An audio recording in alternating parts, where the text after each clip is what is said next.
Well, listeners, if you can't hear it, I'm sick again. This time with RSV, so I've hit the respiratory illness triad just in time to see 2023 ride into the sunset. I also figured you'd want to hear as little of this voice as possible, so I'm going to do a regular episode, and I'll do the wrap-up for 2023 after the interview is over, in case any hardcore fans actually want to hear that. But even if I wasn't feeling great, there's no version of me that wants to be in a hot, sweaty room with strangers telling me what I'm doing wrong. Welcome to the Just Dumb Enough podcast, a show that acknowledges no one is always an expert by dispelling misconceptions with real experts. I'm your host as always, Colton Petrie. My guest today is Nicole Byars. Nicole owns a yoga studio where she specializes in teaching trauma-informed yoga. It's much more about getting back in touch with all of the parts of you that you've numbed over the years, with none of the unpleasant sweatbox environments or physical contact with others.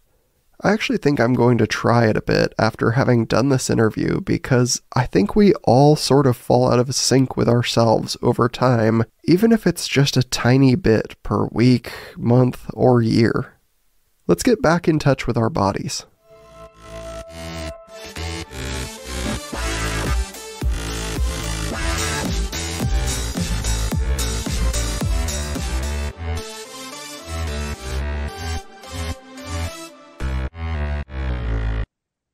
Welcome to the show, Nicole Byars. Thank you so much for having me. I'm excited to be here and chat with you about yoga, I guess. Yeah, this is going to be really interesting. So why don't you kind of give an introduction for yourself of who you are for the audience? Sure. So my name's Nicole. I am from Minnesota. You can probably hear it in the accent.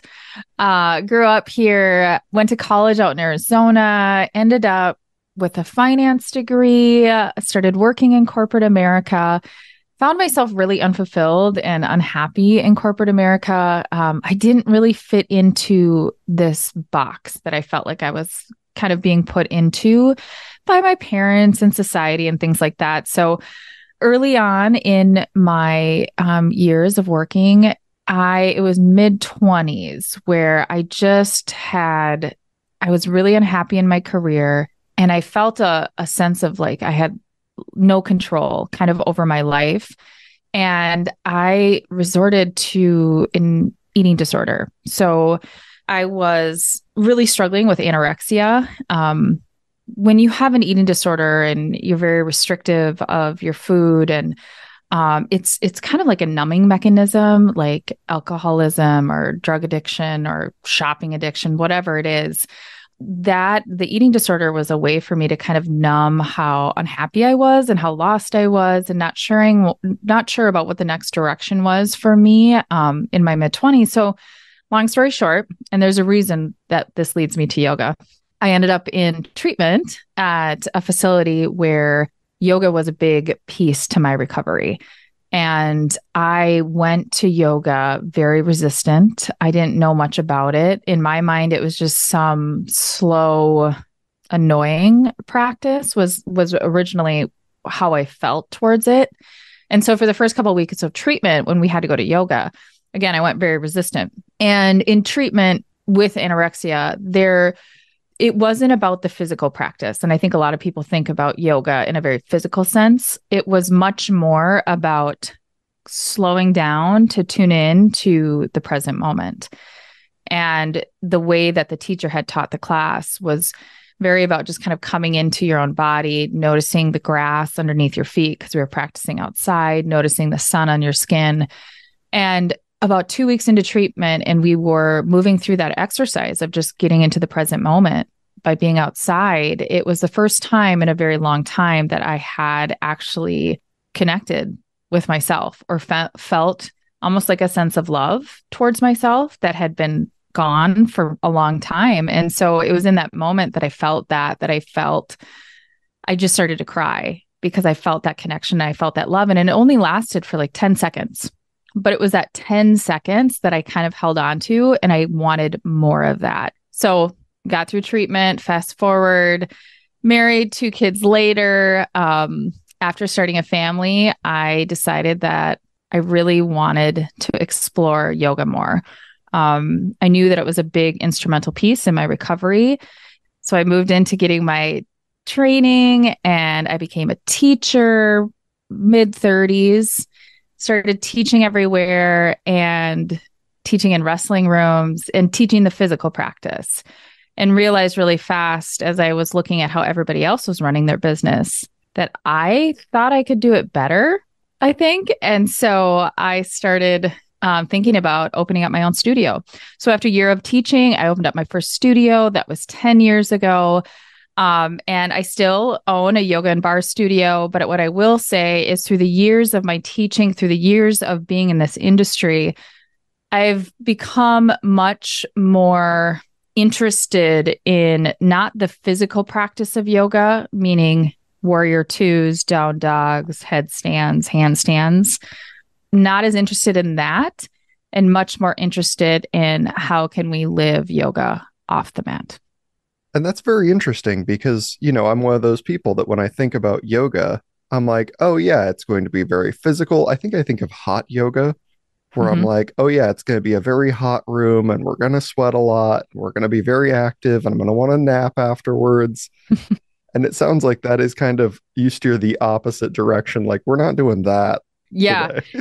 You're right. And that's the thing though, is that is so many people's perception. And I think it's, it's media, it's social media, it's what we see in magazines, that's what we maybe see in movies or what we hear about. And that's what so many people, especially in the Western or in the United States, that's how we associate yoga is hot, sweaty, flexible, right? I'm assuming you might have thought that you need to be flexible to do it.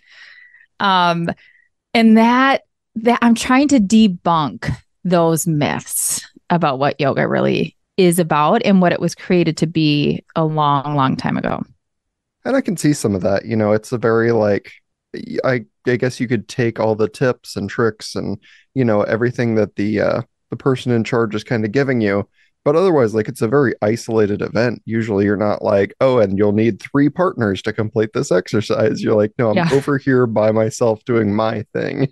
Yeah, for sure. It's a personal practice. And I always like to say that it's a practice, right? There is no goal to be achieved in like a yoga class. And sometimes I think it's easy for people to look at, but I want to learn how to do that handstand, or I want to learn how to put my foot behind my head. And there really is no goal to be achieved in yoga. And if we're trying to achieve a goal, then we're missing the whole point of yoga, which really is, besides meaning to yoke. Everybody's like, well, isn't that what yoga means? It means to yoke. Well, yes, but really the meaning of yoga is now. It's being in the present moment. You could be riding your bike down the street.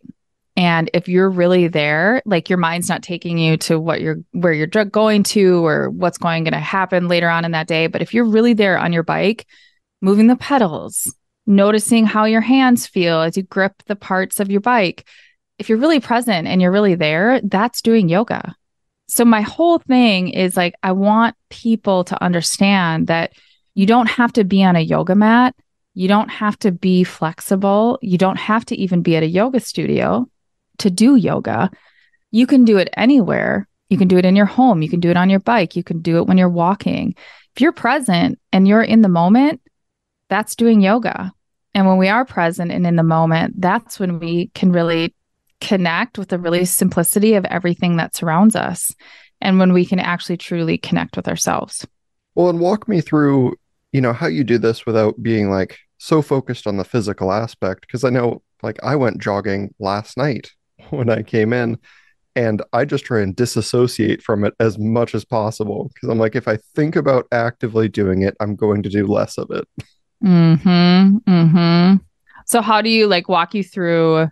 Yeah, just what is, your practice like to try and get people, more focused inward on their moment rather than, just going through physical motions. So I think if we're going to take the physical practice out of it for a moment, I always like to talk to people about it. I want to keep it as simple as possible. And how can we bring this concept into our lives? And before I go to that, but thinking about your jogging situation, I was just thinking about it. Like if you're really paying attention to how you're feeling and you're just like, that may be uncomfortable and you may not want to feel that. But even if when you're jogging, you just become present to like what's around you. You notice the trees, you notice the road, you're listening to your music, maybe you're noticing the sounds. That's just kind of bringing yourself into the moment as opposed to like, how does it really feel in your body? But I want to keep it really simple for people. What I suggest, and I truly believe that everybody has 5 minutes. Everybody has 5 minutes in their day. Everybody can wake up 5 minutes earlier. But I suggest that when people wake up, they do their normal ritual, whatever that is, if it's brushing their teeth or if it's going to grab a cup of coffee or a cup of tea, but give yourself an extra 5 to 10 minutes in the morning. I like to come down the stairs and make my cup of coffee. It's part of my routine. I come and I sit on the couch. And when I sit on the couch, I pay attention to my 5 senses.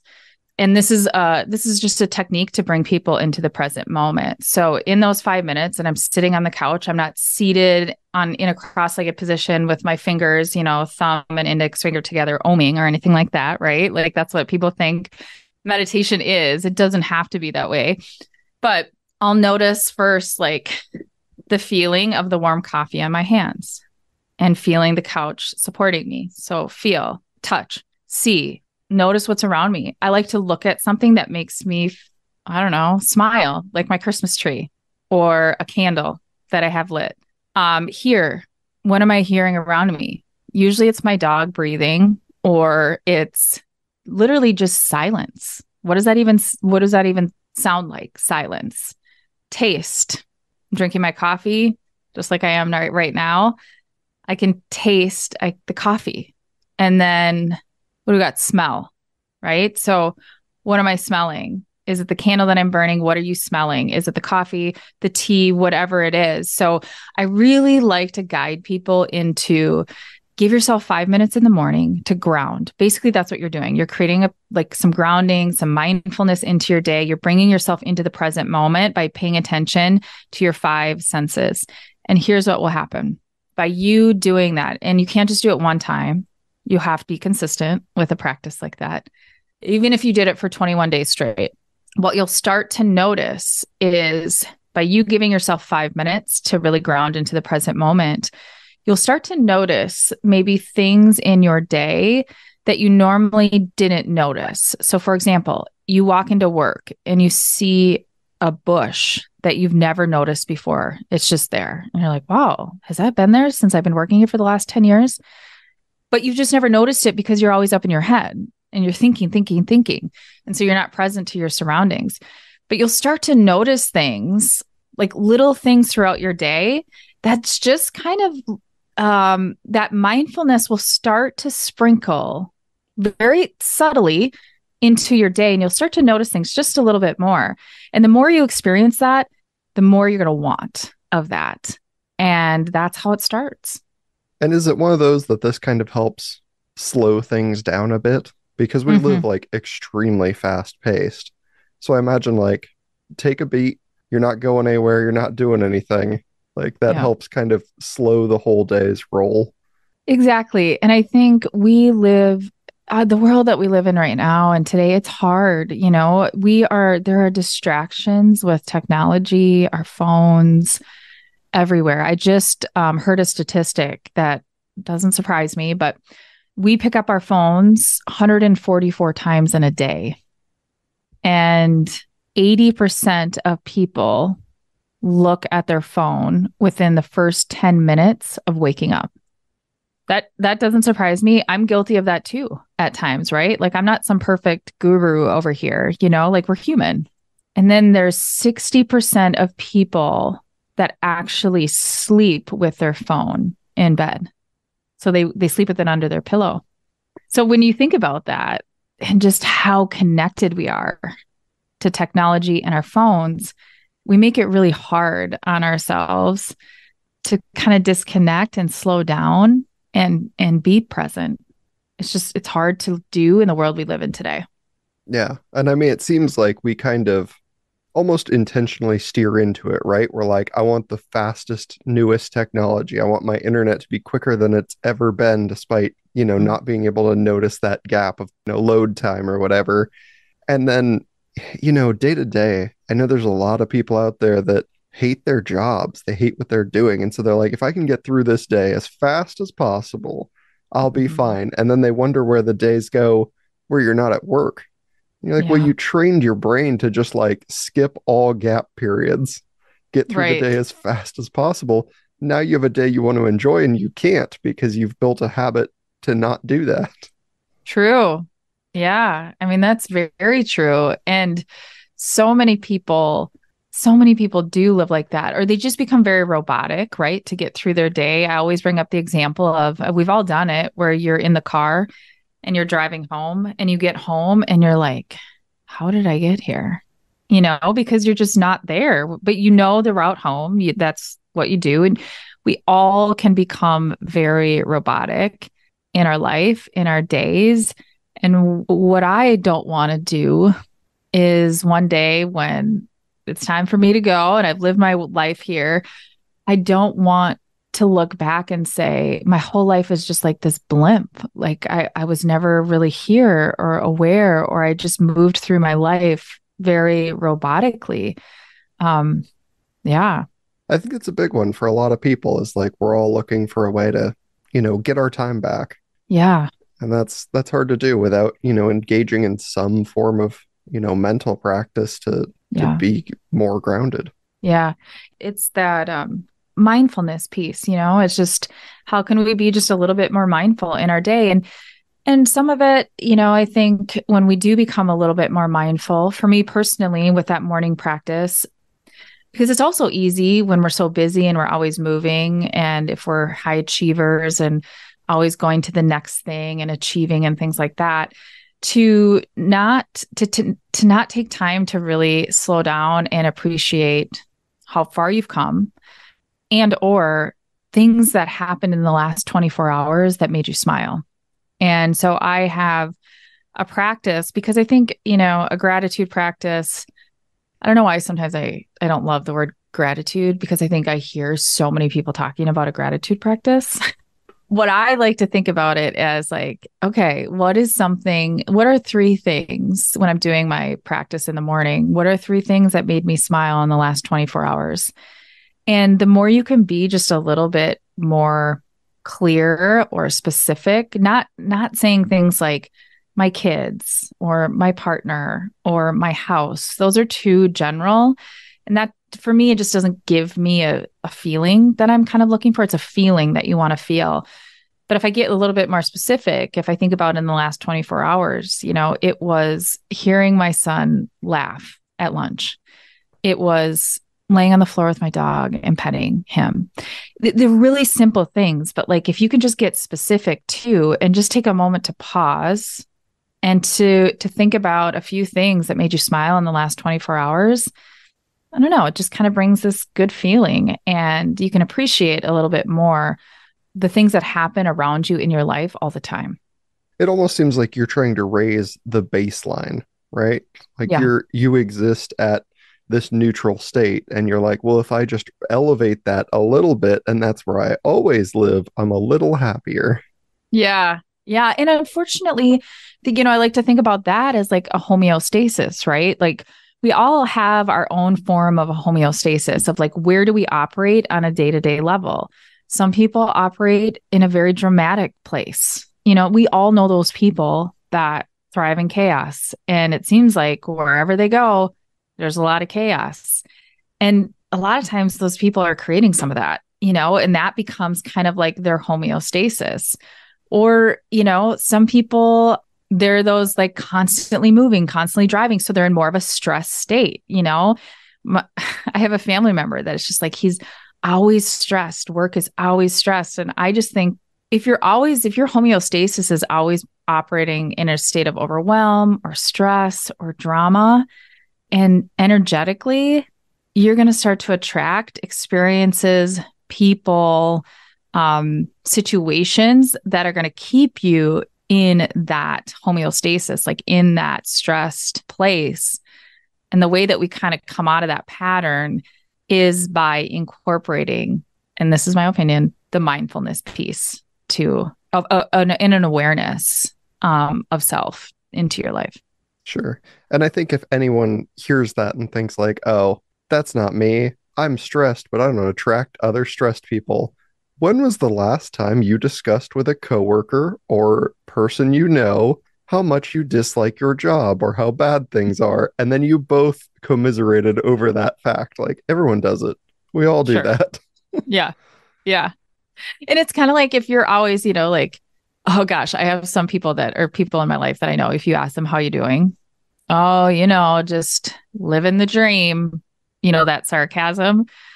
It's just like, well, if you're always projecting that and that's how you really feel, that's just going to be where you are. And I'm not a fan of like toxic positivity either. Like, pretending like everything's rose-colored glasses and beautiful and wonderful all the time. Absolutely not. But I also think that we all just have to be aware of our behaviors, and if you don't like some of them, well, let's change it. Oh, certainly, I think that makes sense. Yeah. And we had talked a little bit before recording this to kind of shift gears a little rapidly here Mm-hmm. about something called trauma-informed yoga. Yep. And I had never heard this phrase in the entirety of my life. Yeah. Yeah. So it's trauma-informed yoga. So it's something I'm trained in. It's something that I am very passionate about. Trauma-informed yoga is, well, first of all, trauma is something that every person has experienced in their life. Now, some people have experienced big T trauma, which is what people talk about. Big T trauma, you're a veteran, sexual abuse. Some people have a car accident, big T trauma, right? And then there's little T trauma, job losses, divorce. The pandemic, what many of us experienced during that, we've all experienced some sort of trauma in our life. And when we have unresolved trauma, many of us do, especially though the people that I deal with in the population that I work with, these are people that have more complex trauma. So for example, people with PTSD, I work in addiction and recovery centers and teach this style of yoga, trauma-informed yoga. Domestic abuse shelters also are veterans. So that population of people that have experienced more complex trauma and have higher levels of PTSD and that I have worked with. And in that population, your nervous system is constantly in a state of fight or flight. And so imagine you are constantly being chased by a tiger.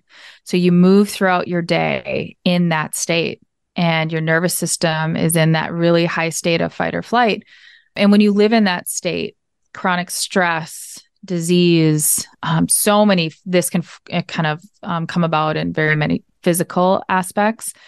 But so we understand a little bit more about trauma and what it can do to our nervous system. So my job with yoga, and especially trauma-informed yoga, in that population of people that have experienced complex trauma, is to help them come into the present moment by really having them tune into sensations in their body. So for example, somebody that has complex trauma, they many times will dissociate from their body. So for example, one time I was working with a veteran and he was sitting in the chair and he looked down at his legs and he could notice I would have him pick his foot up and then put his foot down. He knew that his leg was moving up and down because he was looking at his leg, but he couldn't feel it. He had dissociated from his body for so long as a numbing mechanism. And so part of my work in teaching trauma-informed yoga is to help people reconnect with physical sensations in their bodies. Because when I raise my foot up, I can feel my quad muscle kind of engage. So it's really starting to get people to notice their body, to notice their muscles working in their body, notice a sensation in the body. And then based on that, okay, how does it feel to lift my foot up and to lift my foot down? From there, to make a choice, because many people that have experienced trauma have felt like they were stuck in their situation. There was no way to get out. Think of somebody in a domestic abuse, a violent situation. Many times you can feel very stuck and you have no choice and there is no way to get out.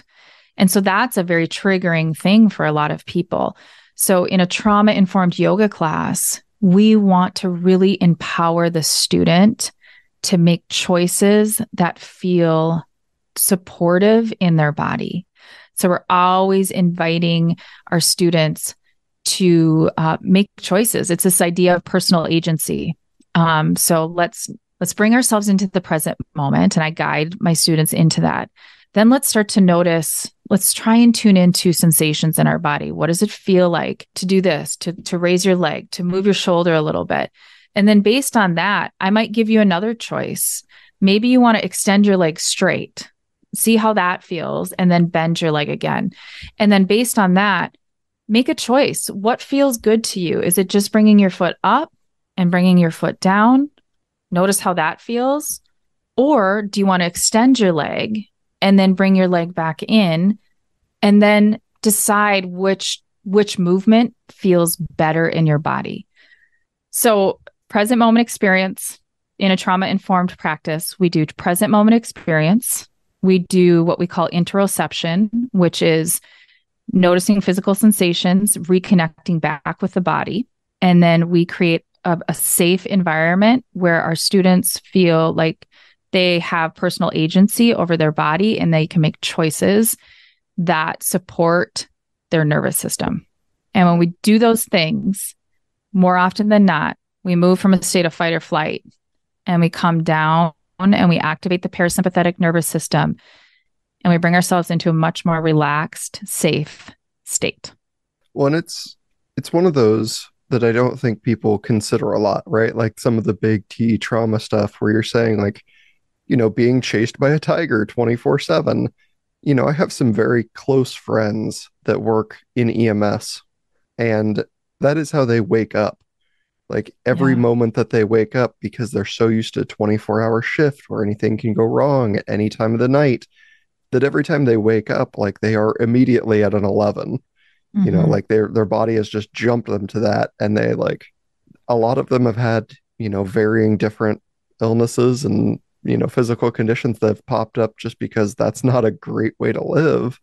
But I have to imagine that if I took some of those people as well as, people who are going through a domestic violence situation, like they respond very differently in a classroom. Is that hard to kind of, wrangle everybody into the same perception range where you're like, and now we're all going to think about how our body's moving? Like some of you are very different places than others right now.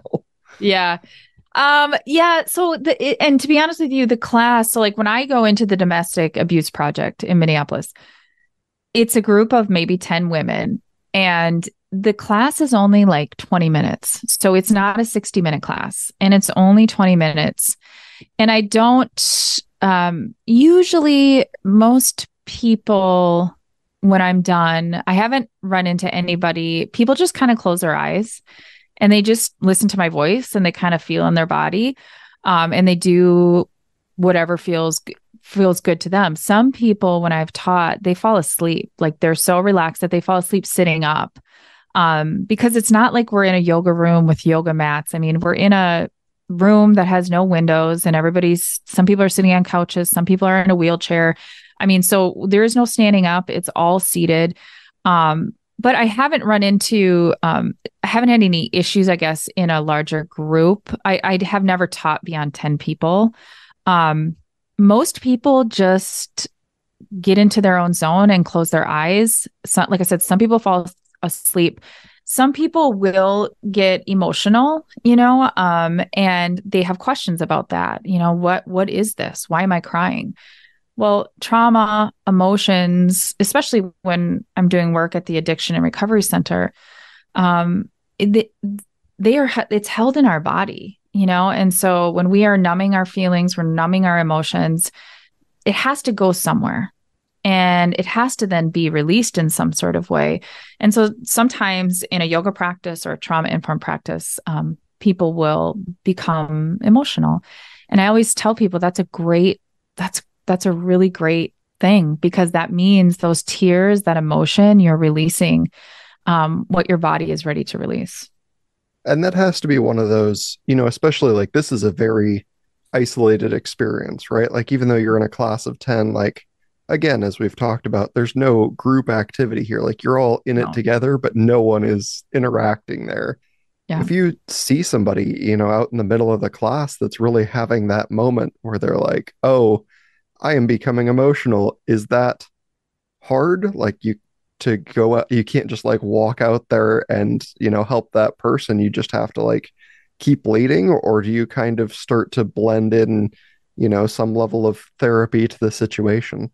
I don't, because I always tell people, especially when I do the trauma informed training, is like we are not licensed therapists. So we're not doctors, we are yoga facilitators. So if somebody needs to leave a class, I keep leading, and typically if somebody does need to leave a class, there are therapists on site that can then work with that person. So that's how we've handled that in the past. But yeah, like you wish you could take their pain away, right? But we can't, right? We can't fix it. It's a process. Yeah. I mean, is it one you kind of do you give them that room? Like, if you're going to have a very emotional experience, like, feel free to just embrace that experience. Or do Mhm. you kind of try to keep them like, I know this could be hard, but when those emotions rise up, like, try and still stay in this moment. Don't let yourself wander too far. Yeah. I don't say a ton because I also don't want people to attach to what if that happens to me? Because some people they don't want to show any emotion. So that's terrifying for them. And so I will say that before I start a class, just allow yourself to whatever comes up for you, and I will say it's not uncommon for people to feel emotional because I do want to normalize that in a sense. And if that happens, I really encourage you to stay with it, to be with it. But that's all I really say.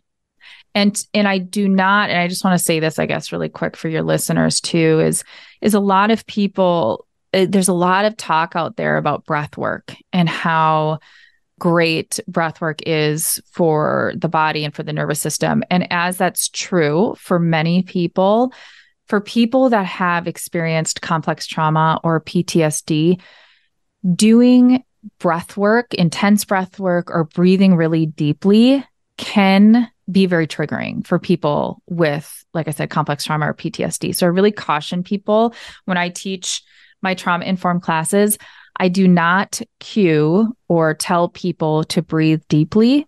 I tell people or invite people to really just allow themselves to breathe naturally. And if they want to experiment with deepening the breath, they can, but to do what feels most supportive in their body.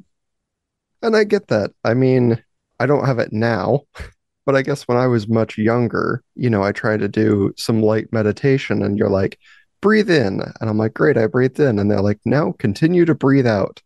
And I'm like, hey, when do I breathe in again? Because I think I'm going to die. Yeah. It can be anxiety provoking for people, and we don't want that. There's already enough with your nervous system being all out of whack. We don't want to create more anxiety.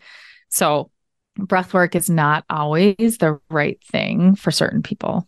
Yeah. Well, and while we're talking about, the ways you can coach people into situations and the things you don't coach, right? Like breath work. I also have this image in my brain, and I'm sure it's like an effect of a Hollywood standard. But I think about yoga and I'm like, oh yeah, and the person is walking around the room and they're constantly correcting what Mm. you're doing to like, nope, a different way, like move this way. And I'm like, I don't know that I want somebody, physically moving me around, especially if you're talking about like a trauma informed practice. Is that something that you don't do? Yeah, that's such a great question. No, absolutely not. I do not walk around the room. That would be very triggering for anybody. I mean, it's triggering for a lot of people that don't have complex trauma or PTSD because they feel like they're not doing it right. And then they feel the sense of lack. And that's not what yoga is supposed to be about. If anything, it's supposed to really it's supposed to empower you to make decisions in your body that feel supportive. So I don't walk around. I don't do hands-on adjustments. Like, you know how some teachers will touch you or turn you in certain ways. I don't touch people. I don't touch people even when I teach at my studio. I don't touch people anymore because, well, there's just a bunch of reasons why I don't touch people anymore. So that's another thing. But in a trauma-informed class, we want the experience between the teacher, meaning myself or the facilitator, and the students that are taking the class. We want it to feel like more of a shared, authentic experience. So I'm doing the poses with them. A lot of times I have my eyes, or, you know, the movements with them. A lot of times I have my eyes closed. Because especially in these situations and teaching the trauma-informed class, if I come in as the teacher, almost like as this dictator or walking around and doing those types of things, I'm a person of power. So I'm a person of power. And so then that can be very triggering for a lot of people that have PTSD and complex trauma. So we want to create more of a shared, authentic experience between the teacher and the students. Yeah. Yeah, I can imagine like the last thing you're going to want in a domestic abuse circle is going to be someone like walking up and then standing behind you while you're Oh, trying God. to do an uncomfortable thing. Yes. Yes. No. And there's language, like there's verbiage that we don't use. I don't talk about the throat. I don't, I would never bring, for example, like, in our training, you don't bring straps into places. There are certain words that you just don't use because over the years of trauma-informed yoga being developed and things like that, there's been a lot of great experiences that we've learned that, okay, this is not supportive or helpful when we use these words. And so we really try and be careful about the types of words that we use as well and the props that we would potentially use. Yeah.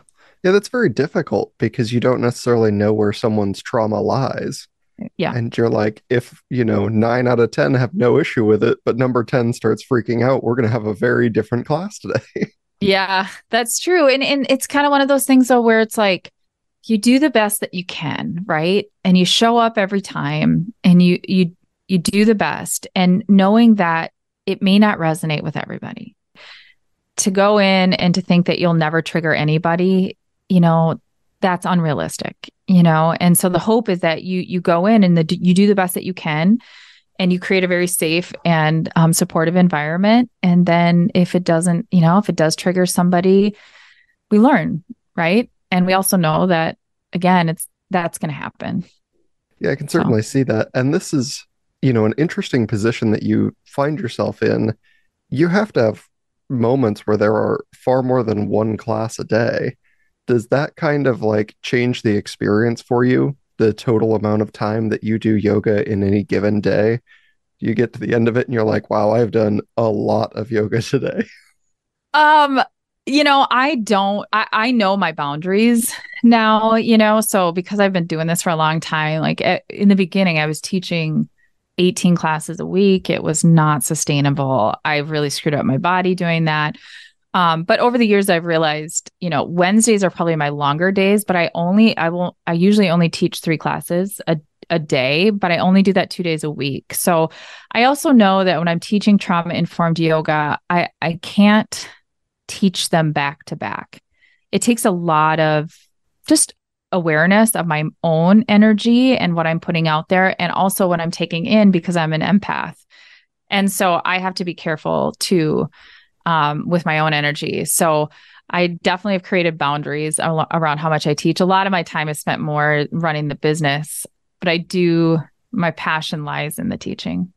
Well, it's Yeah. very easy, I think, for the rest of us to think like, oh, a class is 20 minutes. So in an hour, we could get 3 classes done. We'll just cycle people through. And you're Yeah. like, we're not doing that today. No, no.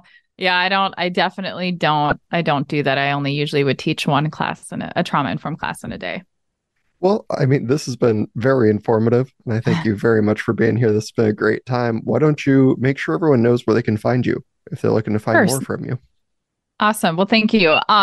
So people can find me on Instagram at Nick Byars. So it's just NICBYARS. I also have a website, www.nicolebyars.com. On that website, I have some free downloadable meditations. So if anybody is interested in dabbling into meditations, I have 4 guided meditations online. And then finally, if anybody is interested in taking yoga classes, all of our classes at my studio, thehonestyoga.com. So thehonestyoga.com, they are all live streamed. So if anybody was interested in trying a yoga class, we run about 5 to 6 classes a day. You could hop on to check out some of our live stream classes. Fantastic. And those will be in the show notes too. For anybody looking for them, you don't have to remember how to spell them or how to look them up. Just drop the show notes down. There's a clickable link. Awesome. All right, Nicole, thank you again for being here so much. This has been fantastic, and I appreciate your time immensely. Well, thank you. I appreciate the opportunity. This is the first episode of the new year. Hopefully, it's the tip of the inspiration iceberg for those of you planning to better yourselves this year. As promised, the 2023 Just Dumb Enough rankings.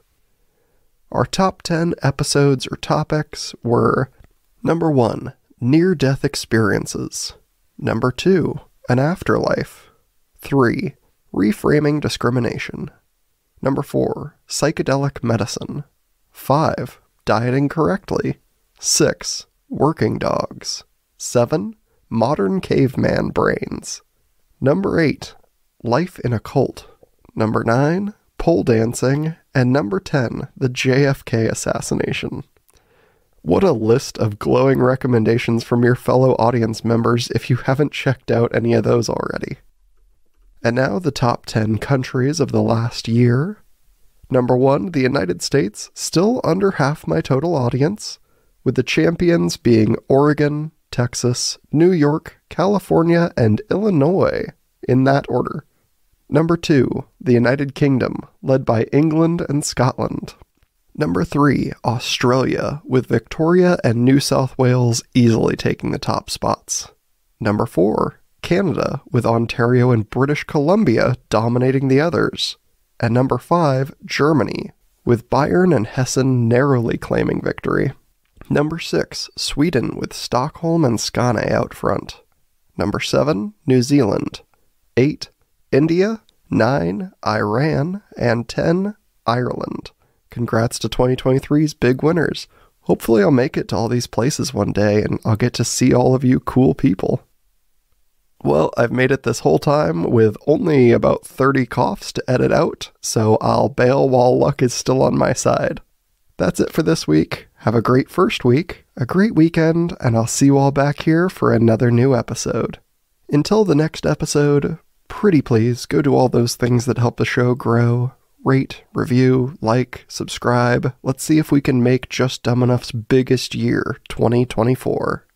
If you ever want to reach out to me, remember you can do so at dumbenoughpodcast@gmail.com or on any of the social media pages if you want to reach me personally. But most importantly, and it doesn't change with the new year, stay dumb.